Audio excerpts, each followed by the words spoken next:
그 중국의 정국책이라고 하는 역사서 같은 게 있는데요.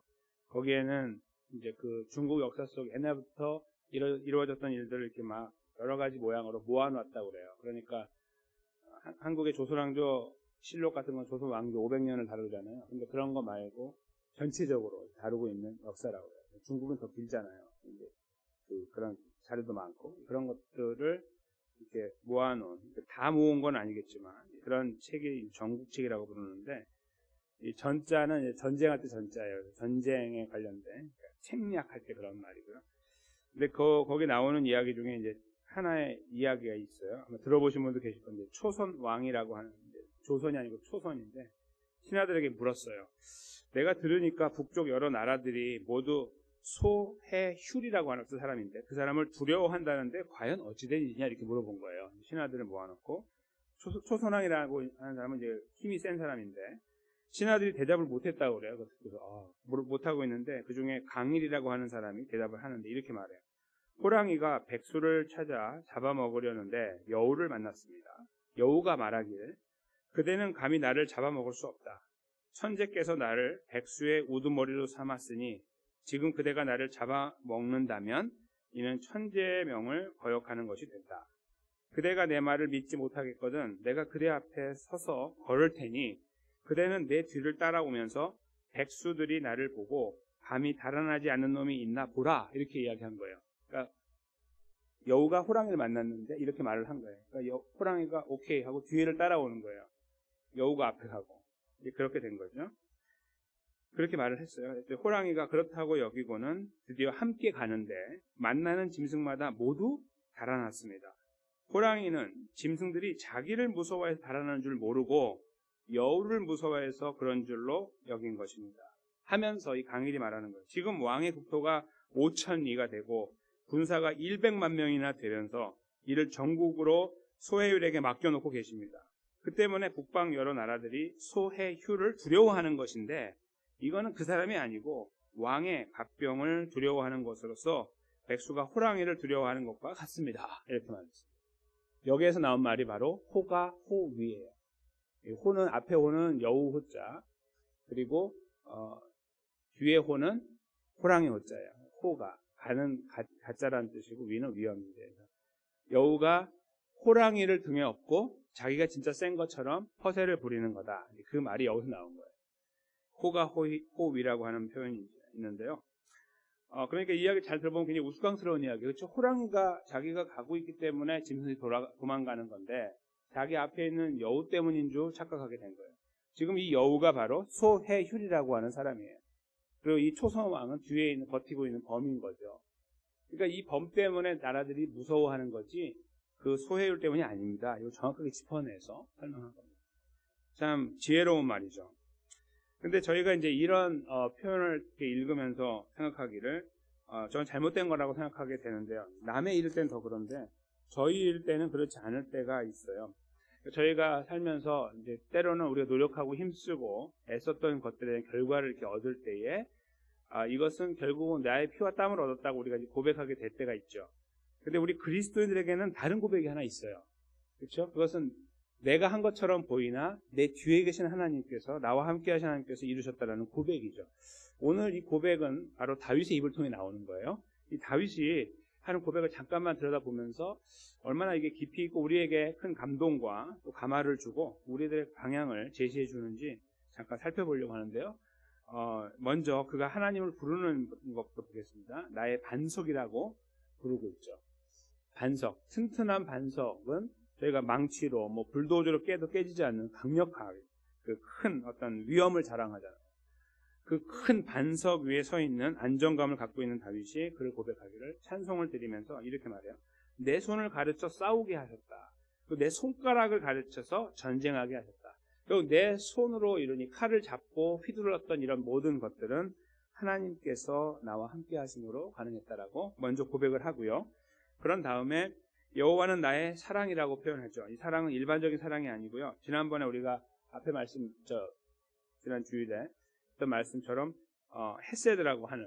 헤세드라고 부르기도 하는 이 책임을 지는 사랑이에요. 하나님이 나를 책임지고 사랑하고 계신다는 말이고요. 나의 요새라고 하고 나의 산성이고 나를 건지시는 구원자라고 말하고 나의 방패가 됐습니다. 그렇게 말하고 나서 전쟁을 하게 했다는 거예요. 근데 그 다음 고백을 보세요. 뭐라고 되어 있는지. 2절 끝에요. 내가 그에게 피하였고 그가 내 백성을 내게 복종하게 하셨다. 그동안에 나오지 않았던 관심 밖에 있던 전쟁 이야기가 있다가 갑자기 백성 이야기가 나오는데요.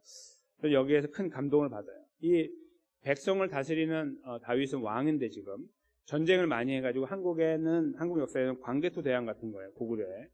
땅을 많이 확장해 놓고 이제 그것을 후대에 물려주는 이런 역할을 한 거예요. 이제 안정화시키는 역할을 해서 통일한국을 만들고, 그러니까 얼마나 큰 업적이 있습니까? 근데 그 업적을 놓고 백성들이 나를 존경하는 거라고 충분히 말할 수 있죠. 생각하거나. 근데 그는 이 고백이라는 거는 하나님께 직접 드리는 고백이기 때문에 굉장히 진솔한 고백인데 거기서 하는 말이 그거예요. 그가 내 백성을 내게 복종하게 하셨다. 내가 복종하게 한 게 아니라 그분이 내 뒤에 계심으로 이들이 나를 복종하는 거다. 이렇게 고백하고 있는 거죠. 그러니까 호가호이라고 만약에 표현한다면 호가, 그 앞에 있는 여우가 자기 뒤에 있는 호랑이 때문이라는 것을 알고 있는 거예요. 그걸 진실로 고백하고 있는 거예요. 호랑이한테. 즉 뒤에 계신 하나님께 고백하고 있는 것이죠. 그것이 여기에서 나오는 다윗의 아름다운 고백이에요. 그러면서요, 이 고백의 근거가 나오는데 3절과 4절이에요. 인간은 아무것도 아니라는 거예요. 3절 보세요. 사람이 무엇이기에 주께서 그를 알아주시고 인생이 무엇이기에 그를 생각하십니까? 또 4절에요. 사람은 헛것 같고 그의 날은 지나가는 그림자 같다. 여기서 헛것은 호흡이라는 거예요. 한번 쉬는 거와 같다는 거예요. 그냥 그 짧은 한숨밖에 안 되는 인생이라고 표현하고 있는 거예요. 그러니까 인생은 이거밖에 안 되고 아무것도 아니고 보잘것없고 굉장히 연약하고 또 하나님 앞에 제약되기도 하고 이런 것들로 다 가득 차 있는데 무엇이기에 저를 이렇게 생각하고 계십니까? 라고 고백하는 것. 이 고백이 나오니까 자기가 아무것도 아니라는 걸 알게 됐고요. 그 고백이 있으니까 지금 나라가 이렇게 되어가고 있는 것도 하나님의 은혜라고 알고 있었던 거죠. 그래서 그는 뒤에 계신 하나님을 인정하고 고백하는 자리에 서게 됩니다. 그런데 하나님께요, 그 고백 이후에 요청하는 것이 있어요. 5절부터 이제 시작되는데, 여호와여 주의 하늘을 들이우시고 강림하사 산들을 접촉하서 연기를 내게 하소서. 하나님의 존재를 나타내다는 뜻이고요. 번개를 번쩍이사 원수들을 흩으시고 주의 화살을 쏘아 그들을 무찌르소서.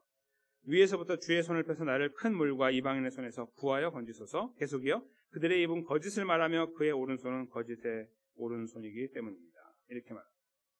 지금 여기에 내용을 보니까 분위기를 알겠어요. 뭐냐면 다윗이 지금 계속 전쟁 중에 있는데 지금까지 승리를 이루어왔어요. 백성들이 우러러보면서 서포트를 하고 있어요. 거기에서 그가 이제는 내가 한번 해볼 수 있겠구나라고 생각하는 것이 아니라 여기까지 온 것이 하나님의 은혜였다고 고백한 다음에 지금 하나님의 도움을 요청하고 있어요. 근데 그 상황을 보니까요, 어려운 상황인 것 같아요. 여기 지금 쭉 4절을 훑어보니까 다시 원수들이 나타났고 적들이 나타났고 어려움이 다시 시작되고 있는 것 같아요. 아니면 지금 그런 상황 속에 있는 거예요. 그러니까 지금까지 나의 삶에 개입하시고 우리 찬송 부른 것처럼 지금까지 지내온 것 주의 크신 은혜라. 그 고백처럼 그 고백을 갖고 있는 다윗이 다시 고백을 드린 이후에 요청하는 것은 이 고백의 근거 위에서 말하는 거예요. 하나님 도와주세요. 이거죠.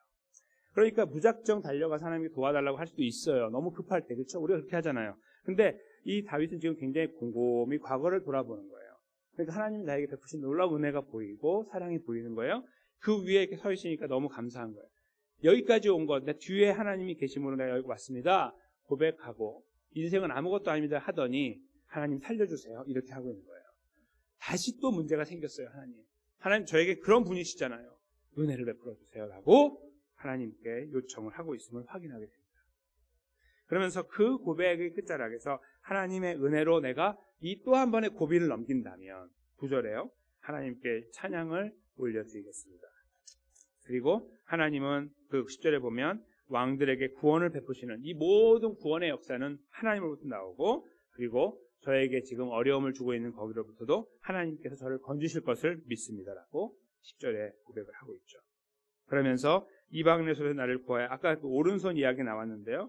그들이 갖고 있는 오른손이 계속해서 거짓으로 나를 힘들게 하고 있음으로 하여 그것으로부터 나에게 구원을 베풀어달라고 이야기하고 있습니다. 한편으로 보면 전쟁의 이야기 같기도 하고요. 이 11절을 보면은 어딘가 거짓 소문에 의한 모함 이런 것들로 인한 어려움 같기도 해요.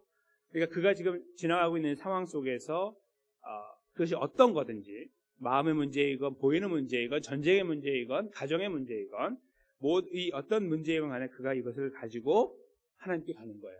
하나님께서는 지금까지 자기 삶에서 역사하셨고 그 증거가 살아있고 자기 몸에 붙어있고 그렇죠? 자기 삶의 역사 속에 남아있다는 것을 고백하면서 다시 하나님께 손을 내밀고 있는 것. 참 아름다운 고백입니다.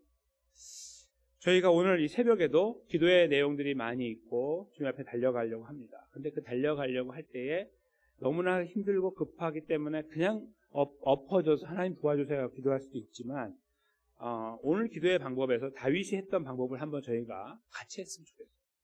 눈을 감고 우리가 나오는 이 찬양 경음악을 들으면서 우리를 돌아보고 생각하는 가운데 하나님께서 나를 만지셨던 것들에 대한 고백들, 이런 고백들이 우리 안에 이렇게 진지하게 하나님께 드려줄 수 있을 때 지금의 문제가 되겠습니까? 문제가 되지 않아요. 지금의 문제가. 왜냐하면 우리 과거가 있거든요. 하나님의 놀라운 손길과 사랑의 손길과 우리를 붙잡아 주시는 은혜의 손길, 아까 처음에 고백했던 것처럼 책임지는 사랑이 있으셨거든요. 그래서 우리가 발견하게 되는 순간에 우리는 강력한 담력이 생깁니다. 아버지께 무엇이든 가져갈 수 있는 그 담력이 생겨요. 그래서 모든 것들을 다 맡겨드리고 은혜 앞에 납작 엎드려서 다시 우리를 일으켜달라고 고백하는 데까지 우리가 나아갈 수 있을 줄 믿습니다. 사도 바울이 바로 이런 고백을 드려왔죠. 그가 살아왔던 삶에서 그가 뱉을 수 있는, 하나님께 고백할 수 있는 강력한 고백의 그 근거에 바로 하나님의 은혜라는 것이 있어요. 여기 지금 고린도전서 15장 10절을 보십시오. 화면에. 우리가 이것을 같이 읽으면서 이것이 우리의 고백이 되고 다윗의 고백과 이 고백을 붙잡고 다시 우리 아버지 앞에 달려가는 그런 시간을 갖기 원합니다. 함께 읽습니다. 그러나 내가 나 된 것은 하나님의 은혜로 된 것이니 내게 주신 그의 은혜가 헛되지 아니하여 내가 모든 사도보다 더 많이 수고하였으나 내가 한 것이 아니요 오직 나와 함께 하신 하나님의 은혜로다. 아멘. 바로 이겁니다. 이 고백이 우리 안에서 다시 살아 움직이고 발동이 걸리고 그래서 이것을 바탕으로 우리의 기도가 시작되고 우리의 하나님을 향한 그 요청과 간구가 시작되는 그런 뜨거운 기도의 시간, 은혜의 기도의 시간 가운데 우리가 함께 서서 하나님의 백성으로 더 뜨겁게 견고하게 세워지고 실제로 이 기도를 들으시면서 우리를 불쌍히 여기시고 우리의 문제를 해결해 나가시는 우리 아버지 하나님의 신실하심과 은혜로우심과 끝까지 책임지심을 다시 한번 경험하고 누리시게 되시는 여기 모인 귀한 하나님의 백성들과 또 가정에 계시는 하나님의 귀한 백성들 되시기를 예수님의 이름으로 간절히 축원합니다.